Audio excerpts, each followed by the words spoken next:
Amanda is a very effective teacher, and a lot of that lies in the fact that she really strives to create an academically challenging environment for her kids. She seeks out innovative ideas on Twitter through all of her colleagues. She reads a lot about practices that would strengthen her practice as a teacher.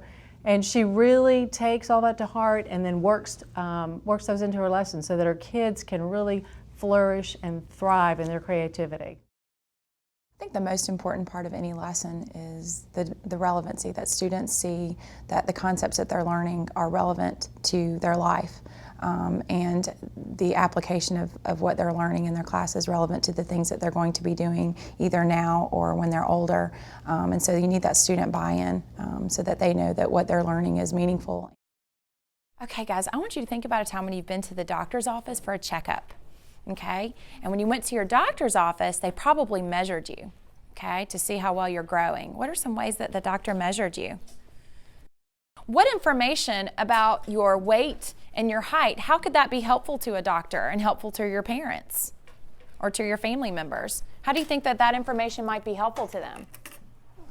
Why do they need to know that, Gracie? To make sure you're not sick. Make sure you're not sick. Okay, what else, Kamaya?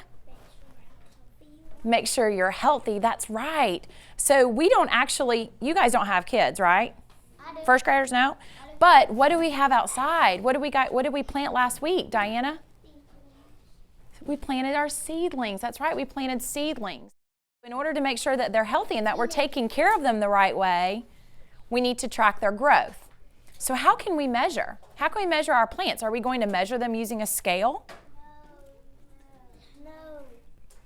Remember, use your thumbs. Can we use them can we measure our plants using a scale? No, probably not. It might be hard. We'd have to uproot them, right? But how else can we measure them? How else can we still collect information, Reese? What could we use? By measuring with a ruler or a cube. Okay, we could use a ruler or some cubes. And what information will that tell us? Will it tell us how heavy our plants are? No, it will tell us how high it is. How high it is or how tall it is. Right, okay. So if a plant is growing, what does that tell us? How is that helpful to us? By raising your hand, how is that helpful to us? If we see that our plant is growing, how is that helpful to us, Riley? That we know that it's healthy. We know it's healthy. What else, Kamaya? You agree. You're using your dittos. Thank you. Reese? That it's getting enough sun, air, and water. It's getting enough sun, it's getting enough air, getting water. Look at all these dittos, Reese. They all agree with you. That's great. Yes, it's telling us that we're doing a great job of taking care of our garden. Before we can go measure our plants, though, we need to talk about how to measure our plants and how to use those measurement tools, okay? So take a look. You've got some cubes on your desk, and then you also have a ruler. So you have some different ways that you can measure your plants, okay? So before you put your hands on your tools, let's talk about it for just a second. In some of our other conversations that we've had, we've talked about units of measure. Like when you're talking about temperature, what's the unit of measure for temperature? Raising your hand. Would we say pounds? It's 76 pounds outside. Would you say, Cameron? Degrees. A degree is a unit of measure. So if we're measuring how tall something is, I want you guys to pick up your ruler. And just using your eyes, I want you to be a detective. Look at your ruler and see if you can find some clues on your ruler which might tell you which units of measure are on a ruler. Jude? The cm means centimeters. Okay, so the cm represents centimeter. Centimeter is a very long word, so cm is actually just an abbreviation, okay? So why don't you look and see if you can find cm. See if there's another clue on your ruler, Gavin, that might help you decide what other units of measure you can use a ruler for. Yeah. Okay, Logan? It's only half a cube. Say it again. It's only half a cube. What on here? Okay, but what word is that? Inch. Inch. So you have 2 units of measure on a ruler. That's pretty handy, right? You have inches and you have centimeters. Now, when I say teach, I want you to turn to someone at your table and I want you guys to talk about the difference between a centimeter and an inch. I want you guys to examine your ruler. When I say teach, I want you to examine the difference between an inch and a centimeter. So the spacing between the numbers on the inches side and the spacing between the inches sides. Class? Yes, yes. When I say teach, turn to a buddy, and I want you to talk about what you notice the difference between a centimeter and an inch. Ready? Go. Okay. We started learning about units of measure through the Georgia Framework's tasks that allow students to engage in activities that require the application of non-standard units of measure, and then later progressed into standard units of measure with this investigation. Well, what do you notice about the difference between the inches and the centimeters? Which side is the centimeter side? Yeah, are they tiny or are they big? The centimeters, they're tiny, or is there a lot of space in between them? They are tiny, yeah. What helps me remember sometimes if I say centimeters, like they're tiny, and then the inches are wide, an inch, but there's a lot of space. Yeah, okay. Classity class? All right, take a look up here. Raising your hand. What did you and your partner discuss? Make sure you're raising your hand so then that way we can take turns. Riley, what did you and your partner notice about the difference between an inch and a centimeter? We noticed that the centimeter has little tiny spaces and that the inch has big wide open spaces. Okay, that the centimeter has tiny spaces and then the inch you said has a wide open space, and I see a lot of ditto marks, so that means that other people notice the same thing as well. So when you're measuring your plants, I want you to think about which one do you think that you will use to measure your plants, because remember, we also want to talk about being efficient. Okay, so efficient would mean what would help you decide how tall your plant is the quickest, okay, or the fastest. Would you have to count a lot of numbers with centimeters or just a few? Okay, so actually I want you to talk about that with your partner, and then I want you to explain your thinking. So if you say centimeters, I want you to tell your partner why you would choose centimeters, or if you choose inches, I want you to explain your thinking to your partner. I would choose inches to measure my plant because. Okay, and so I'm going to be walking around, Miss Peppy's going to be walking around. We want to hear your thinking, so justify your reasoning. You're going to tell me, I choose inches because, I would choose centimeters because, and explain your thinking. Class? Yes, yes. You're going to first take turns. One partner, tell your other partner what you would choose, centimeters or inches, to measure your plant efficiently. Ready? Go. Collaboration is very powerful for students. I find that as a facilitator of learning that they are teaching each other, and in order to do that, they have to have the opportunity to collaborate and share their thinking with each other, but you have to create a safe environment in order for that to happen.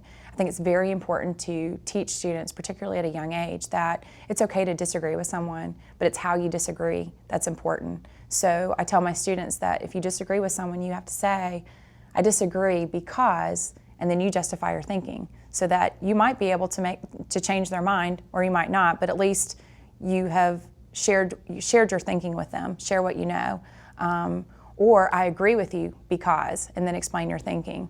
I think that's very powerful for students to be able to do, but the students have to feel comfortable doing that.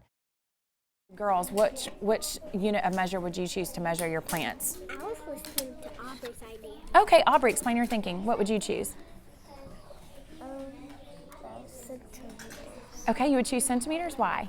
Because it would always land on its space because there's smaller spaces. Oh, it would always land on a space. There are smaller spaces compared to inches. What might happen? Because you're saying you'll always land on a number, but if you're using inches, what might happen? It might land in the middle. Might land in the middle. And so does that make it harder to record, or when you're writing it down? Okay. I changed my mind. You change your mind. Okay, why? Tell me your thinking. Because now this 30 is in the same spot. I heard some really great thinking, and I had some really great conversations, and I hope that you'll share your thinking.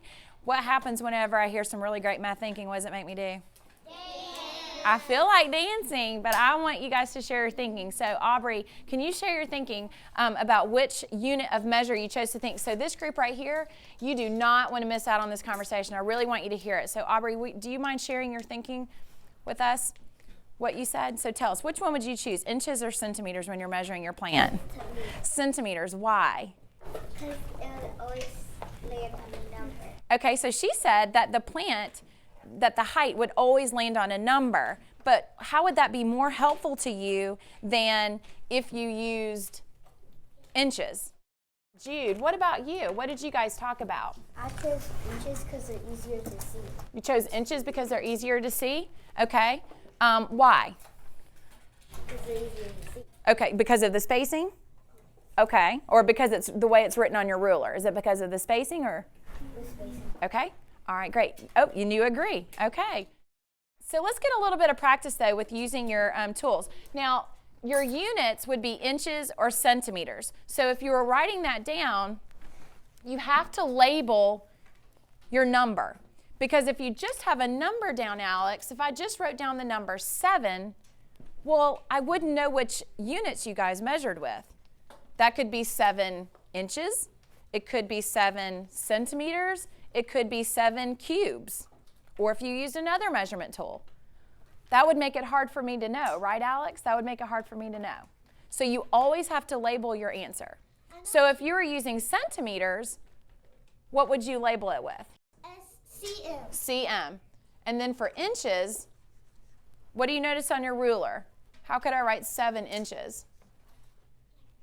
Jude? IN. Awesome. Now look at your cubes. If you mind, put your ruler in your pencil bed. Put your ruler in your pencil bed, and I want you to grab about 10 Unifix cubes. Through the tasks that the kids had engaged in prior to this investigation, the kids had an opportunity to use other non-standard units such as paper clips or pencils. So they had prior experiences with using non-standard tools, but for this investigation, I knew that my students had not had prior knowledge of measuring plants. I went ahead and limited them to just Unifix cubes because I knew that the management of using those cubes would be much easier for measuring plants versus other objects that they had used in the past. All right, so let's go over which plants are in our bed, okay? What did we plant right over there to the very far right in front of you, Aubrey? Kale. Kale, and then what's right in front? Collard The collard greens, that's right. And then we have collard Brussels sprouts. Actually, this is broccoli, and then we have Brussels sprouts here, and then romaine lettuce. So whenever you're using your measurement tool, where are you going to start? The bottom. At the bottom of the plant. And so since there's wheat straw here, you're going to have to kind of move it back a little bit to find the very bottom of the plant, okay? You have to do a little All right, so show us how you're going to measure, Kamaya. like this. Okay. How will you know where to stop? How will you know how many units tall the plant is? It'll reach this part. Okay, to reach the top. All right, so tell us, how do you know how many units tall it is? You want to count out for me? Yeah. Okay. 1, 2, 3, 4, 5, 6, 7, 8, 9. Okay, so it's how many units tall? I think you have to be willing to let go of the things that make you feel successful as a teacher, like a quiet classroom or students just sitting in their desk, and be comfortable with the messiness that happens in a classroom where students are creating and collaborating with each other, because it can get messy, it can get noisy, but students are engaged and they are talking about the things that they're learning. What are the 3 major types of weather that we have experienced? Andrew? Sunny weather. What else? Raising your hand because we want to give everybody a chance. Logan? Rainy. Rainy weather. Caitlin? Stormy. Stormy weather or cloudy weather, because we've kind of just put rainy, sunny, or cloudy. Yes, ma'am? Sunny. Sunny weather, okay? So what we need to do on our tally chart, on your tally chart, where it says weather type, I'm going to take a look up on your chart. Put your finger where it says weather type, so then I'll know that you are right where we need to be. Put your finger where it says weather type. There you go. So you need to label your tally chart. So after you've written sunny, move on. What other type of weather have we experienced? Besides sunny weather, what else, Cameron? Rainy. Rainy weather. Right, rainy weather. So go ahead and label that on your chart. After you label your tally chart, go ahead and start tallying up the number of rainy days that we've experienced, the number of cloudy days that we've experienced, the number of sunny days that we've experienced. Go ahead and tally that up. Think about the information that's on your tally chart.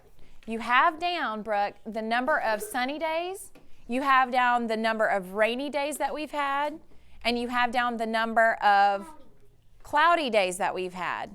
So now think about our garden, Reese and Justin. Think about our garden and think about all of the things that you know that plants need to grow and to be healthy. So what types of questions could you ask about our garden that someone would have to use this graph to be able to answer? For example, Reese told us, or asked, are our plants getting enough sun? Well, would they have to look at your tally chart to answer that? Yeah. What would be another question about our garden that someone would have to use this chart to answer? Ethan? Have we got too much rain? Have we had too much rain? I love that question. Because what could happen if our plants have had too much rain? I'm drowning. Too much water. GPS to CCGPS has changed my instruction in that I have integrated the standards and integrated each content area much more than I ever did before, where I used to teach in blocks. We had a writing block and a social studies block, and now I have a literacy block that encompasses the science and the social studies, which are still GPS, but the way that the CCGPS standards are written, it really lends itself into a nice integration of the science and social studies standards. And so I feel like I've been able to teach in a more integrated way than a segmented way that I did before. Once you have created your questions, how is this information, how will using this information about weather, how is that going to help us make decisions in our garden? What is the purpose of this? Why do I want you collecting the weather data every single day and looking at it? How's that going to help us, Gracie? Garden. So we can garden. How will that help us in our garden? More about gardening. We can learn more about gardening. We can know how much water we have to give them. Right, we'll know how much water we need to give them. What else? Anything else that we'll know based on looking at the weather? Information? How much water to give them? Will we know if we put our plants in the right spot? They're getting enough sun? I think it's also important to get creative with the resources that you're using in those lessons. Skype with an expert, connect with other classrooms through Twitter, or have your kids blog about what they're learning and invite parents and invite other students in other classrooms to read their blogs and read their posts and comment back to them, and so that they're not just collaborating with the students in their classroom, but they're collaborating around the nation, around the world. Hi, Miss Craig. Hey, how are you doing? Great, how are you? Okay, we're good. We all have, this is Miss Hanley. You can call us Miss Chrissy and Miss Lauren, that's fine. Hi, Miss Chrissy. Hi, Miss Lauren. Can you guys say hello? Hey guys, you heard that I'm Miss Chrissy and this is Miss Lauren, and we are talking to you from the National World War II Museum, which is in New Orleans, Louisiana. We are talking about victory gardens today. And our question for you guys today is, what do you think soldiers need when they're all across the world? What are some of the things they might need as soldiers? What do you Logan? think? And this one, I'll have you guys raise your hands and let me know. Jude? If you were a soldier, what would you need? Okay, say it really loud. Food. Okay, so they said food. Oh, well actually, oh man, I thought we'd go through, you guys are just so smart that we got to the answer we were looking for after your first guess. So yeah, soldiers of course need food. They also need lots of other different supplies. They need equipment, but our answer we were looking for was food. I know you're planting a garden at your school. Did you know, let's say your teacher, Mrs. Cavin, told you we're planting a garden today. Would you guys know, did you know exactly what to do? Or did you need someone to help you and tell you what to do? Ethan? We needed help. Were the victory gardens used after the war? Did it only grow vegetables? No, they didn't grow just vegetables. And obviously vegetables are pretty easy to grow, but sometimes you'd even see orchards connected with gardens, so growing apples. Down here in New Orleans, we can grow, I bet actually you guys can probably grow it too. We have similar climates. We grow a lot of citrus down here. So I heard that you guys are growing a garden at your school. I would love to hear what you guys are planting and how you guys started it. We are going to probably have to sign off soon. That's all right. What do you guys say?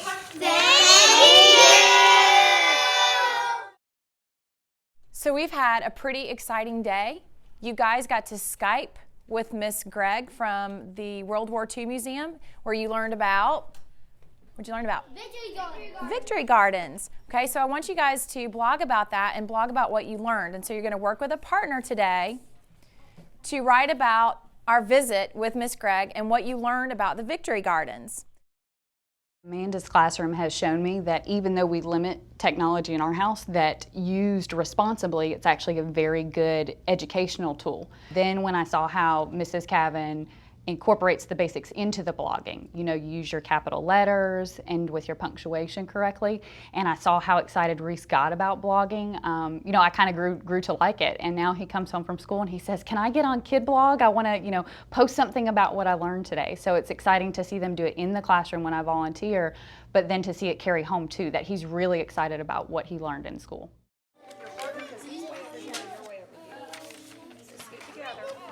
Kind of encourage him to get going and talk to him about what you had to say. What if I move it out? You don't mess me. Oh, wait. Don't even miss it. Wait, let me get it on.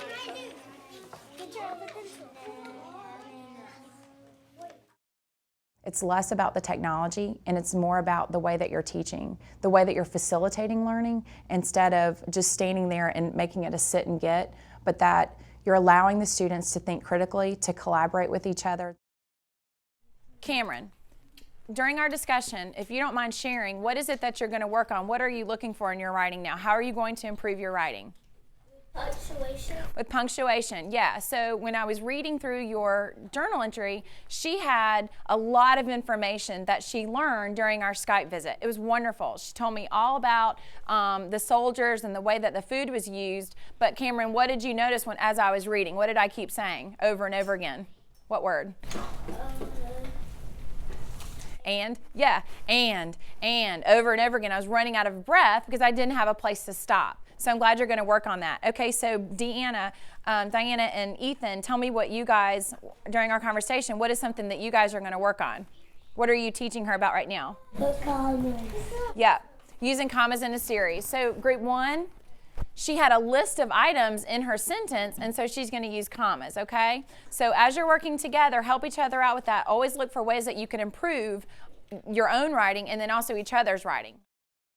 To teachers who have the perception that the things that they see happening in my classroom can't happen in their own classroom with the students that they serve, I would say that it is possible. But in order to make that happen, you have to be willing to let go of the things that traditionally make you feel successful as a teacher, like the quiet classroom where students are sitting in their desk and working only in that space. I would say that you have to let go of those things and know that project-based learning or an environment where students are creating and are learning from each other, that collaboration and that level of creating in a classroom means that students are going to have to talk to each other, and sometimes that can get noisy, and sometimes it can get messy, and your materials are going to be used, and it may look like a bomb went off in your classroom, but students are learning from that, and that those conversations that are happening are about what they're learning, and to me there's no better environment for learning than that type of environment.